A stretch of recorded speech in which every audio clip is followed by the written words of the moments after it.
handoff. Adrian up the middle, room to the 20, cuts to the left to the 25, and Adrian's loose. He splits the defense.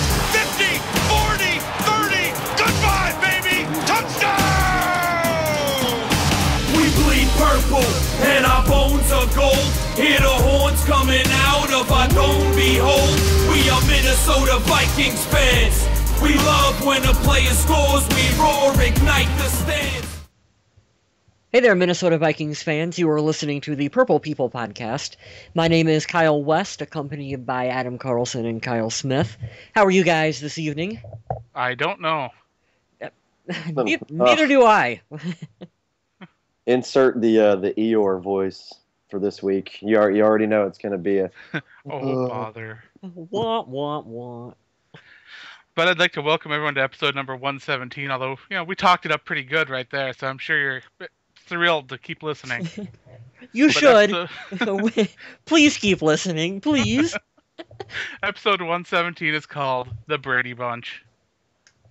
Oh, touche.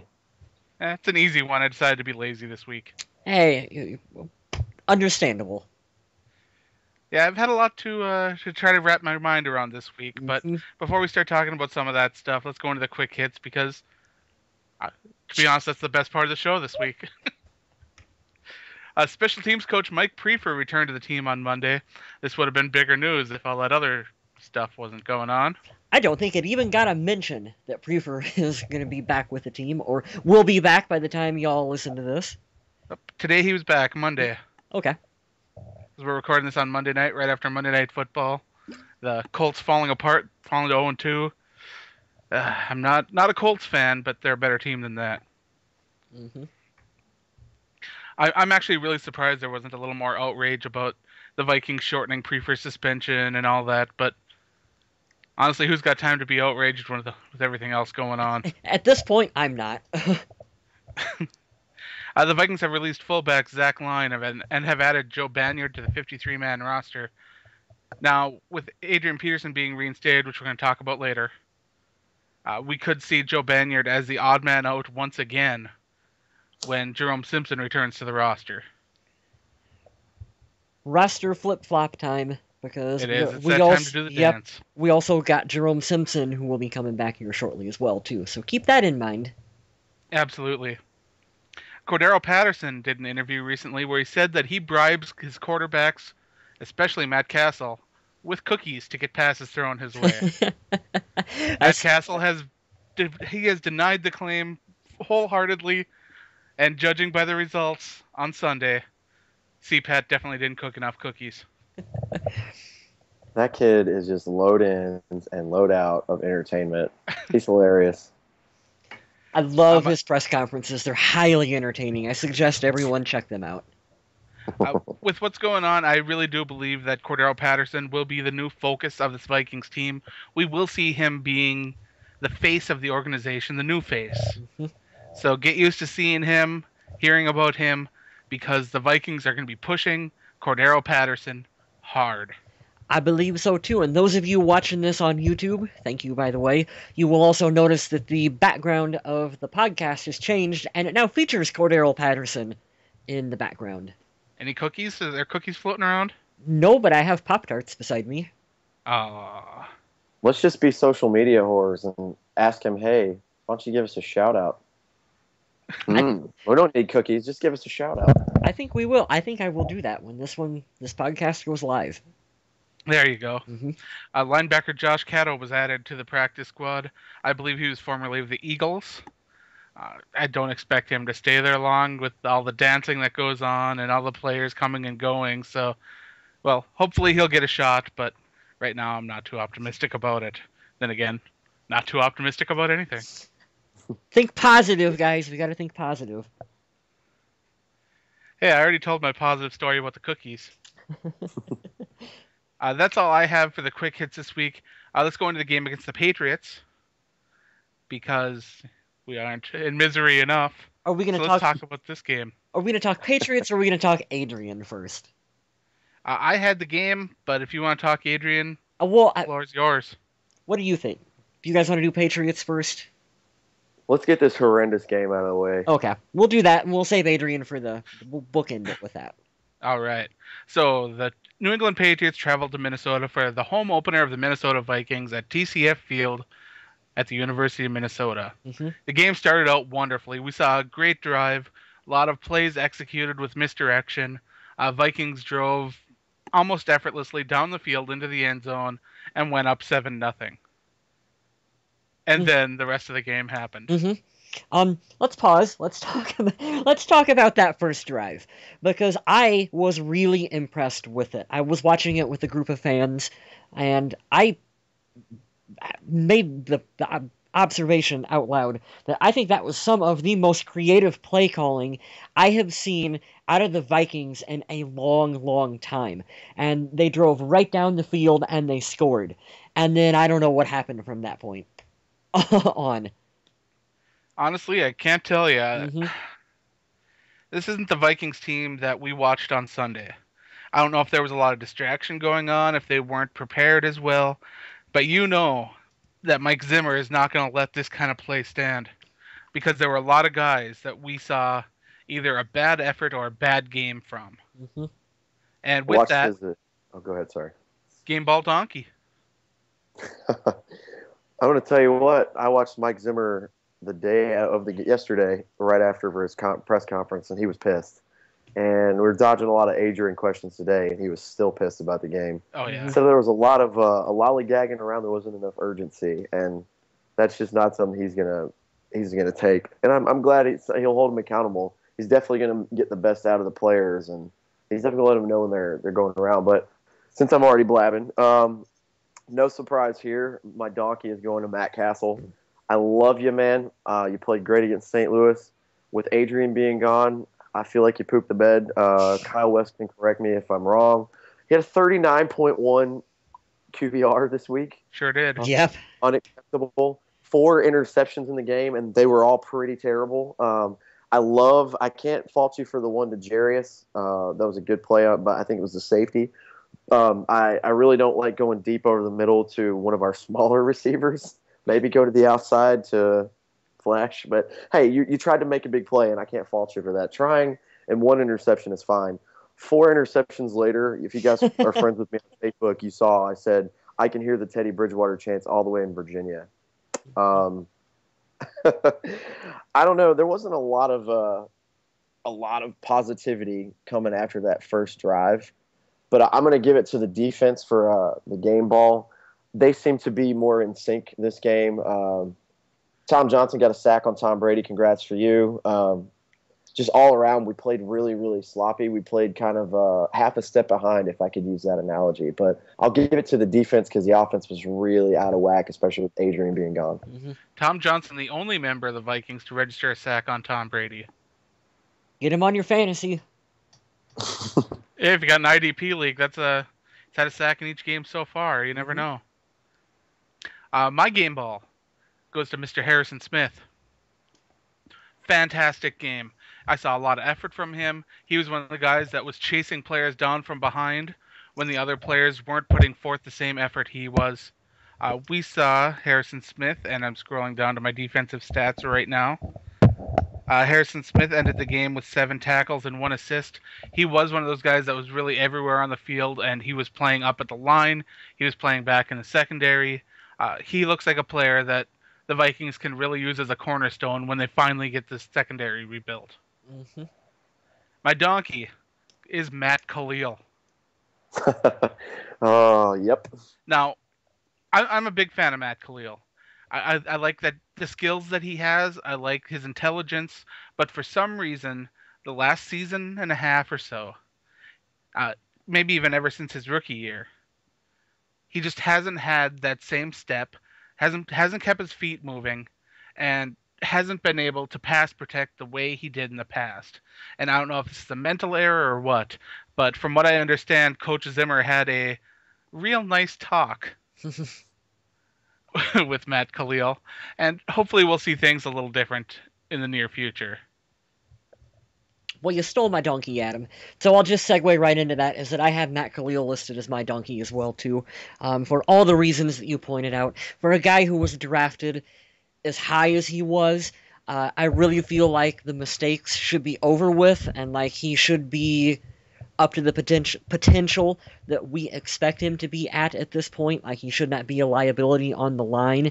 I don't think it helps that he's playing next to Charlie Johnson, but at the same time, he's got to hold himself to a higher standard. I'm assuming he does. We just got to get him to that point. My game ball, I went with Chad Greenway. I think Chad is he's just consistent. You can always count on him. He finished the game with 5 tackles, 3 assists. He's just always there, always making plays. I'm a big fan of Chad Greenway, and so I gave him my game ball this week. Did you know that Chad Greenway was the only Vikings player in that game to defend a pass? Yes, I remember that play. I was at work, and it's one of the few times I wasn't throwing my phone across the room. The linebacker was the only one to defend a pass. Otherwise, Tom Brady had a pretty effortless evening. A real lack of pressure from around the corners. Everson Griffin, Brian Robison, Anthony Barr just couldn't seem to get the pressure on Tom Brady the way that the Dolphins did the week before. And while we're on it, that Patriots offensive line is a real weakness.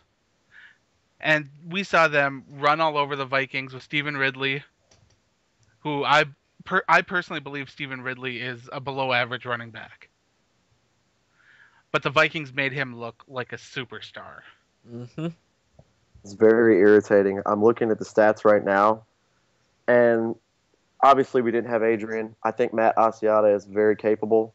He had 36 let's talk about yards. that for a second, too, because last week the Patriots allowed almost 200 rushing yards on the ground to running backs. Mm-hmm. And this week, not even close to 200. Matt Asiata, 13 attempts, 13 carries, and 36 yards. Matt Castle had 3 carries for 16 yards. Running backs, 43 yards on the ground. We couldn't have missed out with Adrian any worse than we did. And I'm looking at New England's stats right now. Stephen Ridley, 101 yards, 25 carries. Shane Vereen, 6 attempts, 40 yards. Yeah. And, I mean, they have playmakers in New England. I'm not going to say they're not, but it's kind of the opposite of what you would expect. I think of Tom Brady. I know that New England has they can be great with a running game if they can get an established back. But you think of New England, you think Tom Brady immediately. You know, he can chuck it 50 times a game because he can. He only threw the ball 22 times. I mean, they wore us down, and it was really, really hard to watch. But I liked Coach Zimmer's approach in the conference yesterday. He's like, you know what? It's a week-to-week league, and this week's behind us. So I'm hoping everybody can know we have, a pretty gloomy show this week, but we can put this one behind us. I hate to be the negative guy, but I feel like a loss was bound to happen eventually. If we have a good coach like we do now, he can help them and turn it around and fire them up, which I'm sure he's gotten into a few people already. Well, let's be absolutely honest here. The Patriots won all 3 phases of this game. Yep. They controlled the tempo of the game on the offense. They ran the ball. Tom Brady did a minimum amount of work for Tom Brady and just executed a flawless game. Defensively, after that first drive, the Vikings couldn't get anything moving, and the Patriots ended up picking off Matt Castle 4 times. And I think if there's a positive that the Patriots had a blocked kick that they returned for a touchdown. So all 3 phases went to New England. I was going to say, if there's a positive that you want to take away from this one, you could say that it kicked the team back to reality a little bit. Yes. I don't believe, at least I don't think so, that they would, after one game where they blew out the Rams, who were down to a 3rd-string quarterback at some point in that one, that they would get like an inflated ego this early in the season or whatever. But it was a reality check. It was a gut check that, hey, you guys are still a young team. We're still working with a new playbook, whatever, all that stuff. So you gotta continue to work week in and week out if you want to be good. Absolutely. It's all about grinding. It really is. Mm-hmm. Another positive thing to come out of this game, Greg Jennings, even though he only had 1 catch for 4 yards, it was his 500th career catch, so congratulations to Craig Jennings for that. That's one hell of a milestone. And I appreciate all that. Mm-hmm. Other than that, not a lot of things to be too positive about. We saw a good punting game from Jeff Locke, who averaged over 45 yards a punt. Mm-hmm. I almost actually gave a game ball to Jeff Locke, because we've been hard on him so many times previously for poor performance that he did good. He did do good this week, but I'm also of the mindset of, I don't want to be punting the ball that much. So. Well, Matt Castle took care of that. There's 4 plays that were 4 drives that didn't have to end in punts. So. Yeah. There's a positive spin. That on might be the something most negative thing I've ever said, but That was pretty hard to listen to, but it was really creative. I'll give you that. Pretty sick. But we got to give it to New England. They came in to a territory that they just are not used to playing on. The Vikings could not execute anything against them. Major props to the New England Patriots. They dominated the Vikings all throughout this game. They deserved the win. They were the better team. Mm-hmm. All right, so next week, the Vikings will face another winless team when they travel to New Orleans and take on the Saints. It seems to be a theme so far for the Vikings to play these teams that are hungry after a bounce-back loss. So I don't know. Winning in New Orleans is tough to begin with. You got Drew Brees. You've got these young wide receivers. You got a defense that is just developing into what will be a major force in the NFL.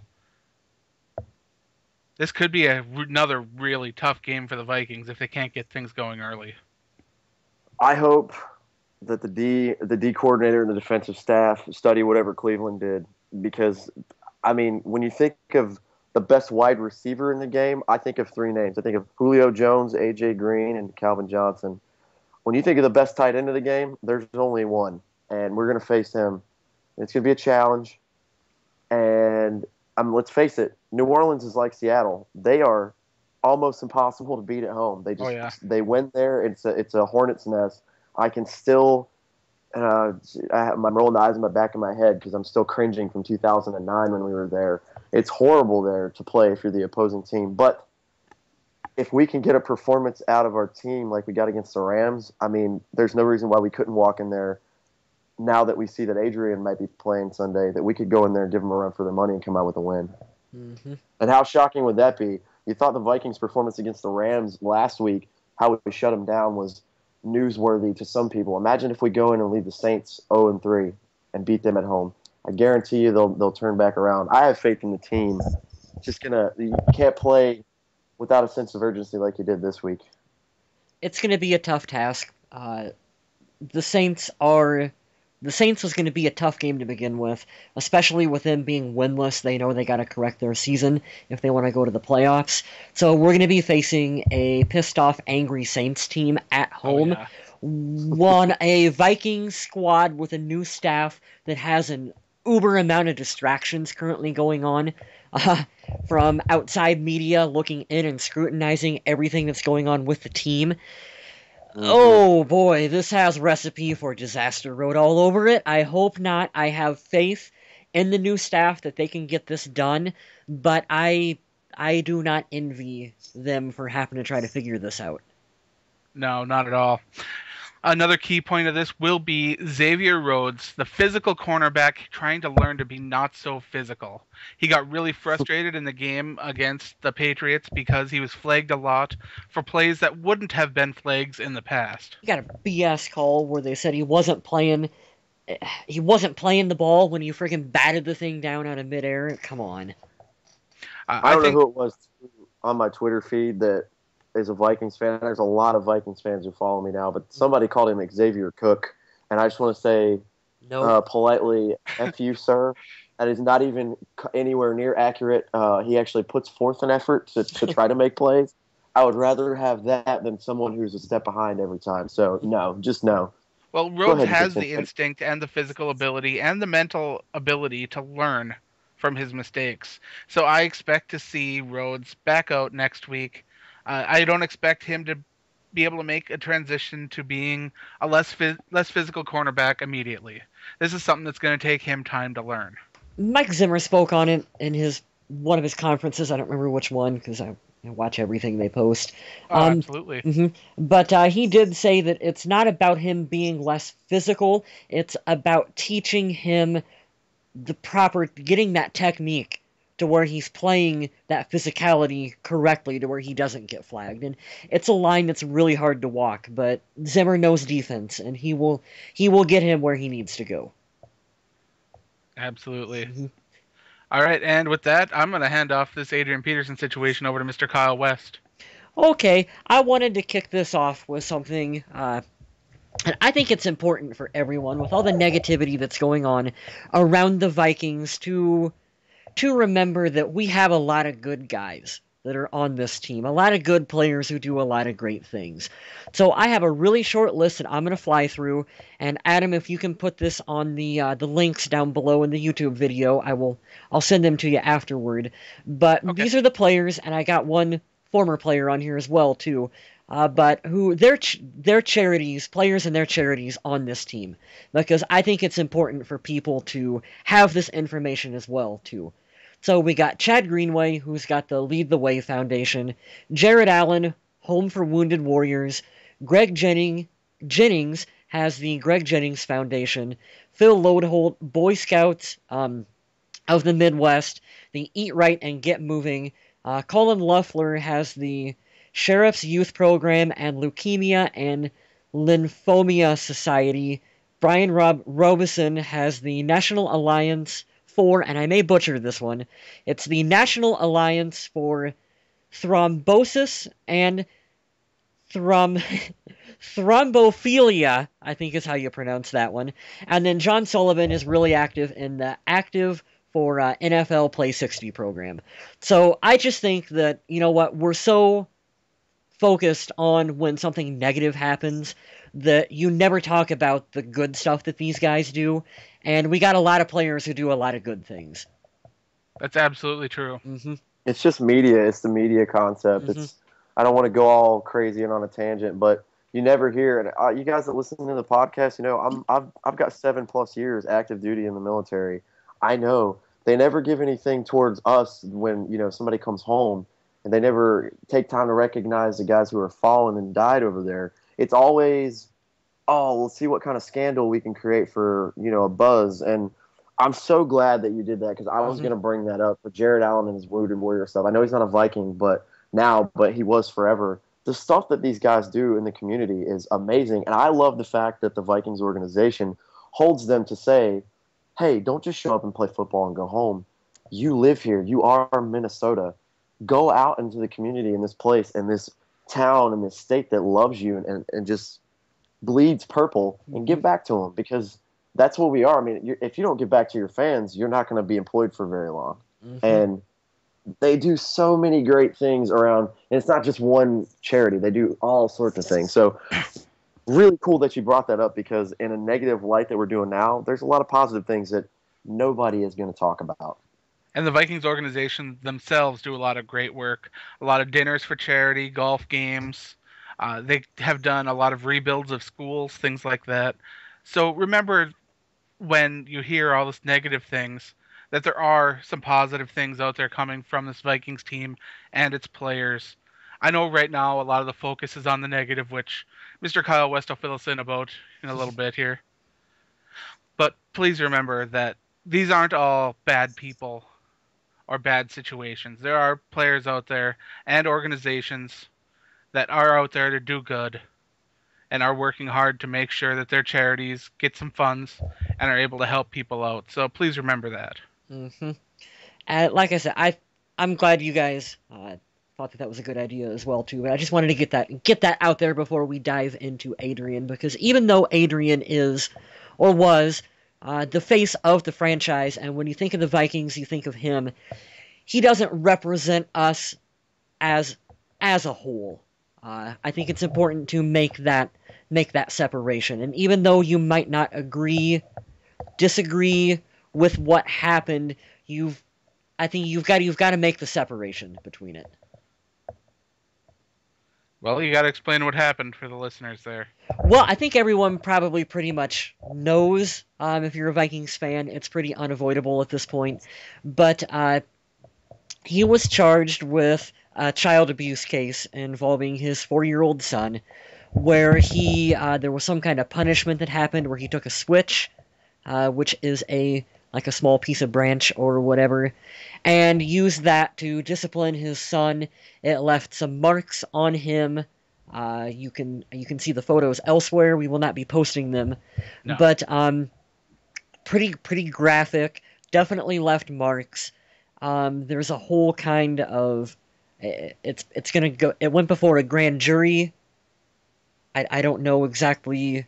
You guys can help me out here with this one as to what happened with it, but there's. He went in front of a grand jury before. This is stuff from over the summer, and the doctor is the one who brought the photos out, and that's why it's being reinvestigated. This didn't just happen. For anyone who didn't know that, this is something that happened over the summer, I believe. I want to say April or May. He's already testified, and Adrian's been nothing but cooperative with the authorities and turned himself in. He gave his plea and told them, this is what I did. I disciplined my son, and I used a switch, is what we call it. It's basically, it's not a tree branch, for God's sake. You're not going to build a raft out of it. It's anything from a foot to maybe 2 feet long, and it's really thin, kind of resembling, I wouldn't say a wire or a coat hanger, because that's a little over the top, but it's definitely meant for discipline and punishment. But long story short, that's what he used to discipline his child, and this is basically being reinvestigated because photos have surfaced. And I find it really convenient, as I go on a 2-second tangent, that this crap comes out during the Ray Rice stuff, and that's where I'm going to go when I get my chance to talk about this. But I find it awfully convenient, the timing these photographs come out when the NFL is just in the toilet as far as public image is concerned. And today we also got news that there was a report from 2013 of possible abuse from Adrian Peterson on a young child in a car seat. There were no charges pressed from that formally, as far as I know, but that does set a little bit of precedent for this case. So it's a very uncomfortable situation, I think, for all Vikings fans to be in right now, because it feels like no matter what way you want to go with it, well, here's the line we're trying to walk on this one, guys. I think we can all agree that we feel the podcast is an entertainment show, and we don't want to... we don't want it to become a forum for politics. Yeah, we don't want to really get into the correct way or the wrong way to discipline your child. So this is the line we're trying to... Yeah, that's such an opinion-based thing. I can totally disagree with the way you discipline your child, but if it's effective for you, you might not think so. And it's a public image thing we're all dealing with here, too. Like, where do you cross the line between how your franchise looks and when you just want to play ball? What are you going to represent? What does it mean if you let him play? You know, all kinds of things. You got to bring the judicial system into this, too. It's very, very delicate. It's very sticky. Yeah, it's a tough situation to talk about. It's even tougher to formulate an opinion on because although we know what happened, and we know, because Adrian admitted to it, how the marks got on the child and all that, we can form our own opinions about it. And that's where things get kind of crazy, because everybody's got different opinions on everything. If you could say everybody will agree on one thing, then you're a liar. Now, I don't want to be on here and argue about whether or not what Adrian did was right or wrong. I will say that I feel that his method of discipline did go a little far, and that is why we are seeing this sort of attention paid to it. Yes. And photographic evidence doesn't help his case at all. I mean, no. I agree with you totally. I think it's a little excessive. I agree with what he said about his parents. In case you guys didn't know, it wasn't really his defense. He was just making a statement, not justifying himself. But initially, his lawyer put out Friday saying that this is how I was disciplined when I was younger. Now, granted, it's been all over ESPN and blah blah blah. This is 2014. You can't do that. I think it's because we become overly sensitive to everyone and every single thing possible. Everyone gets offended by everything these days. I'll just be honest with you. My mother did that to me. My dad used a belt, and when my dad wasn't home, my mom would say, "Go pick a switch and don't be stingy." I never filed charges. I had marks on my legs and butt. It's what it is. Discipline goes along with punishment. It's not pleasant. It's not supposed to be pleasant, but you've got to keep it contained. And seeing as how there was photographs of this, I mean, I'm sure if I was photographed when I was 4, 5, 6, however, and I got hit with a switch, I'm sure there would be some marks on me too. But him being famous, him being a professional athlete, him being the face of the Vikings for the however many years, it's not going to be good for his case. But well, too, we got the custody battle between the mom and Adrian, and that's always a messy situation. We've got the league that wants to hand down some sort of punishment, but can't until some sort of charges stick. We've got the Vikings who want to try to win games with their football team, and they want to keep their nose clean of situations, but they can't do either of these. So it's a losing situation for everyone involved. There's no way that the Vikings are going to come out of this looking good. There's no way Adrian's going to come out of this looking good. There's no way the NFL is going to come out of this looking good. Nope. It's a PR nightmare for the Vikings, and I don't envy Rick Spielman at all. If you've seen the presser that he had to go through today, where he had to answer all those questions, It was awful. It's like, wow, Rick is he's earning his money. He's earning his money having to deal with this one. My personal opinion, and I'll keep it short, is that I do feel it was excessive anytime you leave those kinds of marks. And I think that it would be best if he could just get suspended, whatever it will be, as soon as possible. If we're talking six games, 8 games, whatever, it needs to get laid down like tomorrow, just so that this can be over with and done, and that not that we can forget about it, but then we don't have it over top of the Vikings right now, because right now I kind of feel like it's a cloud that's looming over us, because if he plays, you've got a whole host of people who are not happy. If he doesn't play, you got a whole other host of people who are not going to be happy. And there's just it's just like, can we just suspend him so that we can get it over with? And while we're on the topic, let's talk about being classy. Because I end this show every week by saying, stay classy, Minnesota. And I mean it. I'm not going to post up pictures of the female fan at that Vikings game that had the switch and the Adrian Peterson jersey, because that's in bad taste. That's so ignorant. Yeah. And I understand that a lot of the Vikings fans that have grown up and are a little older now met with that kind of discipline, and that they don't see a whole lot wrong with it. And that's cool too. Personally, I was never disciplined that way. But I think I turned out fairly well, and I know that there are several kids that were disciplined that way that turned out well. So like Kyle Smith said, the way that the child is disciplined is what is really the problem here, and how far he took it, and the young age of the child. Those are the main things. And now that the statement came out from the instance in 2013, we could see another, and I hate to say it this way, but another Ray Rice situation where it could be a lifelong ban, or it could be a situation where he is suspended indefinitely. But for now, the Vikings, I guess, want to try to get as much mileage out of him as possible. And who knows how much that'll be or how long that'll last. If you were to ask me 1 week ago, will Adrian Peterson retire a Minnesota Viking? My answer was 100%. Adrian will retire a Viking on his way to a Hall of Fame induction. You ask me today, right now, no. I say he gets whatever suspension comes his way, maybe plays out a last couple games, maybe it's a year suspension, whatever happens, happens. And then I think off-season time, they shop him around. He goes to Dallas, he goes to the Texans. I don't know where, but I think that they cut ties with him. Given his contract in the future, that's easy to understand. Peterson's due to make $15.4 million against the cap next year, and only 2.4 million of that would be dead money if they choose to release him.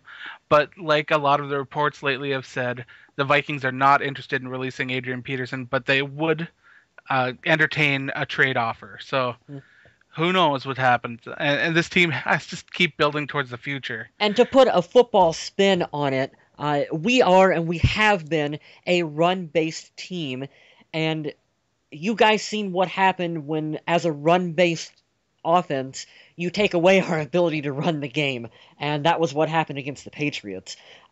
Would the worst possible scenario from a football perspective be Adrian's not here anymore, so we're just going to go ahead and we're going to put in Teddy Bridgewater, and we're just going to be all in and build as a pass-first team around Teddy Bridgewater. And hey, we were able to get some draft picks and maybe a couple players out of a guy who kind of turned into a PR nightmare here at the end of the team. Would that be the worst scenario for the Vikings? Maybe not. Yeah, the Vikings have a lot of holes to fix, and a couple extra picks might be able to help fix that up. I mean, they have to deal with the problem right now at left tackle, at safety, middle linebacker. They've got problems in quite a few places. It's not the ideal. It's not ideal. I mean, like you said last week, I would have said absolutely not. I cannot imagine Minnesota Vikings football right now without Adrian Peterson in it. But given what's happened, the reality is going to sink in, and I mean, all the stuff that we've been talking about, you guys have just listed, is very, very possible. And if it's kind of like, I don't want to use a negative subject. I'll just say in general terms in life, if you can't control things, we can't control it. I would love to keep Adrian until he's 40 years old if he can still run the football. But right. What's happened now to make the face of the franchise, what's going to save face in Minnesota, what's going to make us look the best with such a sensitive subject, all that's happened and all that you guys are talking about is such, you never would have thought it would have came to that, but I agree with what Kyle's saying. I definitely see him being shopped hard in the offseason. I'm going to leave one last note, and I'll let you guys finish out. I just want to say I am 1,000% behind Adrian Peterson. I know he's probably not ever going to listen to this, but you have my undying support. You are the reason I watch Minnesota Viking football. You had a screw up. Ben Roethlisberger was accused and he was never charged. He had to sit out. Michael Vick, we all know what happened with Michael Vick. He did his time, he came back. It's very possible for Adrian to bounce back, but he is a stand-up guy. And I just want to say to anybody out there who's had negative things to say about Adrian, oh, you're a child abuser, blah, blah, blah, blah. Let's take your worst moment in your life and let's feed it to the entire world and have them broadcast it for nonstop coverage for a week straight and show your bad side. We all do bad things. I just hope that Adrian knows and can stick by his word, because he had a very, very well-worded, good statement today. Learn from this. Press on, because that's what we're going to have to do as fans, as a team, as a franchise. Move on. Don't let it happen again. I think it is, but you have my full support. I don't know where to stay at until I hear the rest of the details and I find out what's going on with the courts. I think that this is a moderately classless move by the Vikings to reinstate him. Personally, I know it's not for the best of the team, but I would have liked to have seen Adrian suspended, maybe even with or without pay. Who knows? That doesn't matter to me. But I didn't want to see him active in a game until something was resolved here. That's just my opinion. I could agree with that. I could definitely see that side of it. Here's the thing about this is that you can see pretty much everyone's point of view, and so long as it is like rationally thought out, you can agree with everyone's point of view on this.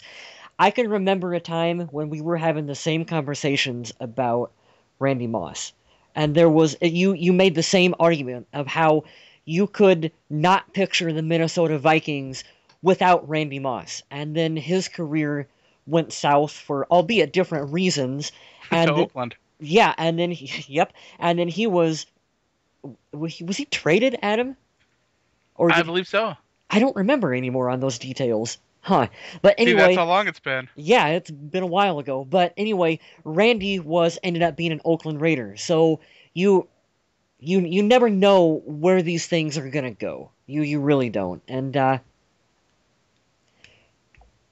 yeah, I guess that's kind of all. You could talk endlessly about this situation.